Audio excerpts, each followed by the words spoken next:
आज के चैप्टर का टाइटल है एबिलिटी और परमिशन। तो इसके बारे में थोड़ी सी बात करते हैं। एबिलिटी क्या होती है? सबसे पहले तो इसको प्रोनाउंस यानी कि इसका उच्चारण एबिलिटी किया जाता है। बहुत से लोग एबिलिटी बोलते हैं, एबिलिटी नहीं बोलना है आपको, क्या बोलना है? एबिलिटी, ठीक है। और ये है परमिशन।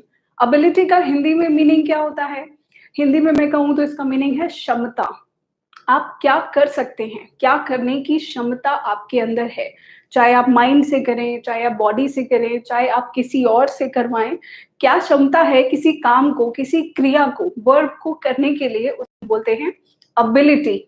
और परमिशन हम सभी जानते हैं, परमिशन का मतलब होता है आज्ञा। क्योंकि दोस्तों लाइफ में कुछ चीजें हम करने एबल तो हैं, एबिलिटी है हमारे अंदर, लेकिन उनको करने के लिए हमें परमिशन की जरूरत पड़ती है, आज्ञा लेनी पड़ती है। बहुत सारी सिचुएशंस ऐसे होती हैं, हम सभी के बारे में डील करेंगे और इजी तरीके से आज सीखेंगे कि अपनी एबिलिटीज, आप अपनी एबिलिटीज के बारे में या फिर किसी और की एबिलिटीज के बारे में किस तरह इंग्लिश में बातचीत कर सकते हैं।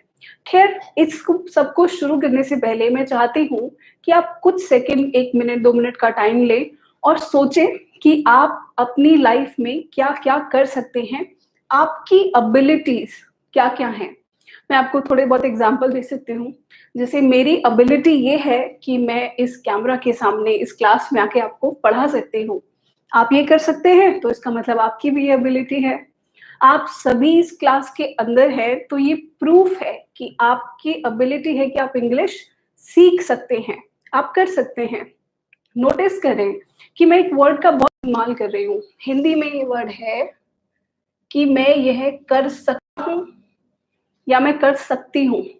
ये वर्ड हम यूज कर रहे हैं ना, यही वर्ड डिफाइन करता है हमारी एबिलिटी, क्षमता।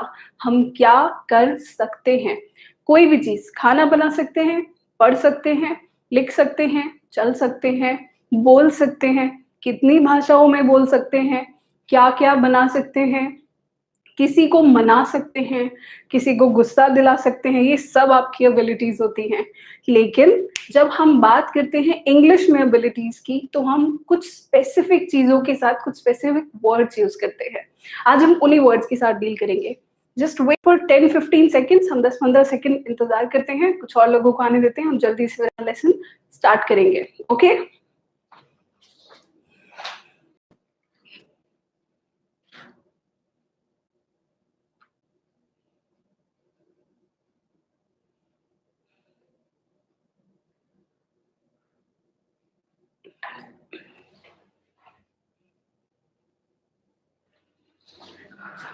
चलिए शुरू करते हैं, बाकी सब धीरे धीरे आते रहेंगे। एंड डोंट वरी, ये वीडियो आपको रिकॉर्डेड फॉर्म में मिल ही जाता है।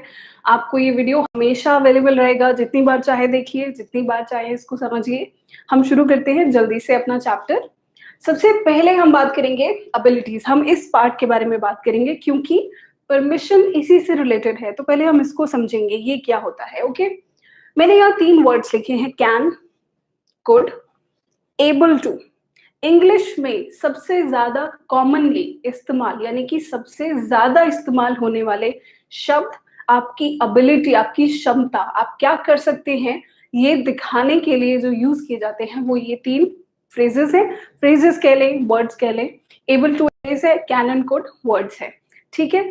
कुड के बारे में हमने थोड़ा बहुत सीखा था। इफ यू रिमेम्बर, हमारी पिछली क्लास में हमने मॉडल वर्ब्स, पोलाइट वाली क्लास में जिसमें हमने पोलाइट इंग्लिश सीखी थी, वहां पर मैंने आपको बताया था कुड एक मॉडल वर्ब होता है।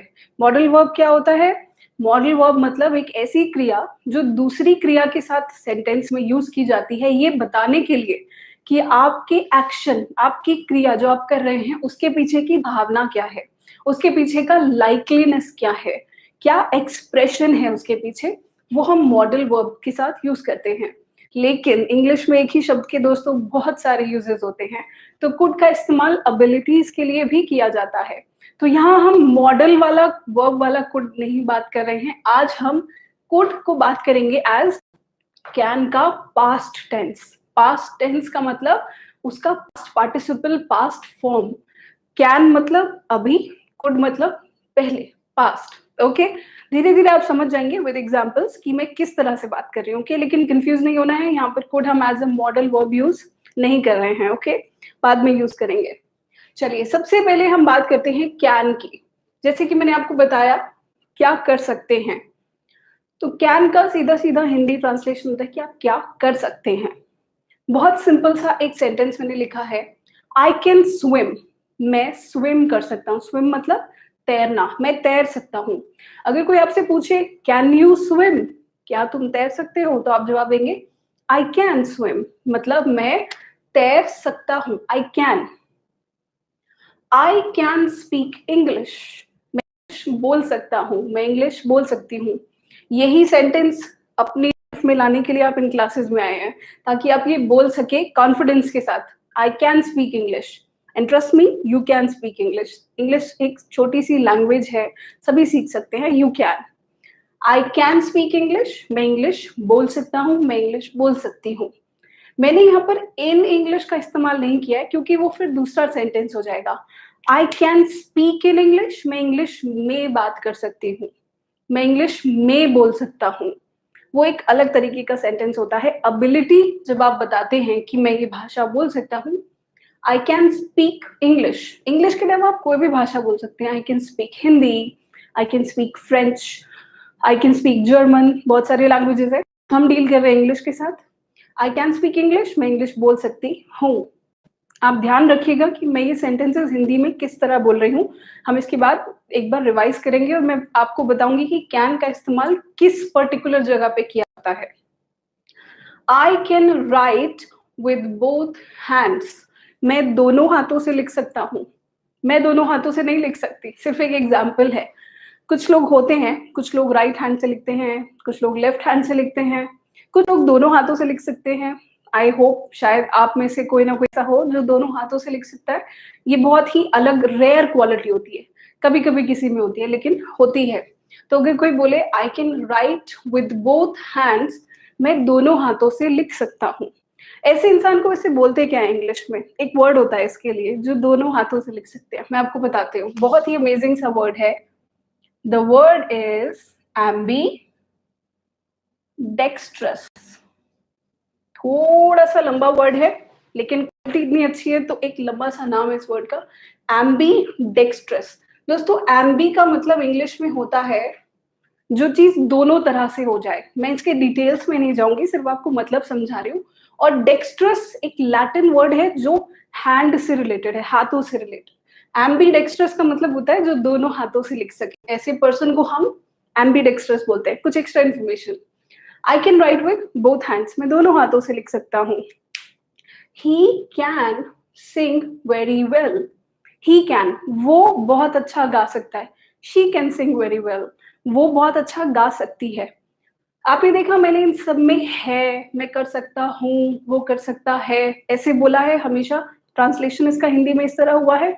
तो जब ये हम वर्ड यूज कर सकते हैं, करते हैं कि मैं ये कर सकता हूँ, मैं ये कर सकती हूँ, तो हम बात कर रहे होते हैं प्रेजेंट टेंस की। लेकिन यहाँ पर एक छिपा हुआ मीनिंग होता है। वो छिपा हुआ मीनिंग क्या है? अगर आप बोलते हैं आई कैन स्विम, तो इसका मतलब क्या कि आप अभी स्विम कर सकते हैं, या फिर इन जनरल लाइफ में आपको स्विमिंग करना आता है? क्या होगा इसका मीनिंग? आप मुझे हिंदी में बताइए। अगर मैं किसी को बोलती हूँ कि मैं तैर सकती हूँ, तो आप क्या समझेंगे? आप ये समझेंगे ना कि मैं हमेशा तैर सकती हूँ, मतलब मुझे तैरना आता है, मुझे ये चीज करनी आती है। मैं कर सकती हूँ इसका मुझे ये करना आता है। तो ये एक जनरल एबिलिटी है। जनरल एबिलिटी मतलब आज से पहले आता था, अभी आता है, आगे भी मुझे ये होपफुली आता ही रहेगा। तो आई कैन स्विम मतलब मैं तैर सकती हूँ इन जनरल। मैं अपनी लाइफ के बारे में, अपनी एबिलिटी के बारे में एक जनरल स्टेटमेंट आपको बता रही हूँ। आई कैन स्पीक इंग्लिश, मैं इंग्लिश में बात कर सकती हूँ। तो इसका मतलब क्या हुआ कि मैं अभी इंग्लिश में बात कर सकती हूँ, या फिर मैं जनरली हमेशा इंग्लिश में बात कर सकती हूँ?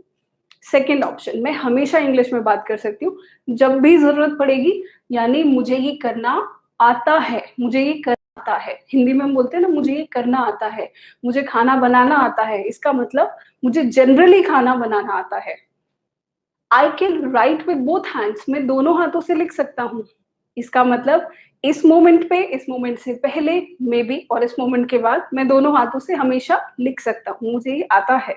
से he can sing very well, इसका मतलब वो अभी भी अच्छा गा रहा है, वो आगे भी अच्छा गाएगा। एक जनरल स्टेटमेंट, आपने पूरी लाइफ को लेकर, पूरी लाइफ की एबिलिटी, क्षमता को लेकर एक जनरल स्टेटमेंट दिया। जब आप अपने बारे में किसी को बताते हैं, आप कहते हैं कि आप अपना नाम बताते हैं, मेरा नाम सपोज मोनिका है, तो इसका मतलब आपका नाम मोनिका अभी है या आपका नाम मोनिका बाद में होगा या पहले? एक जनरल स्टेटमेंट है ना, थ्रू आउट लाइफ आपका यही नाम रहेगा। तो इसी तरह से ये एबिलिटीज हमेशा पूरी जिंदगी आपके साथ रहेंगी। ये पोर्शन अभी हम छोड़ रहे हैं क्योंकि ये मैं आपको बताऊंगी जब हम ये तीनों सेक्शन कवर कर लेंगे, because this is a special sentence. Okay, तो कैन से रिलेटेड हम ऐसी एबिलिटीज बताते हैं जो इस टाइम प्रेजेंट में यानी कि वर्तमान में हमारे पास हैं, मोस्ट प्रोबेबली यानी कि पॉसिबिलिटी है कि पहले भी थी और आगे भी रहेंगी। ठीक है, तो ये जनरल स्टेटमेंट होती है जब आप अपने बारे में जनरल चीजें बताते हैं लोगों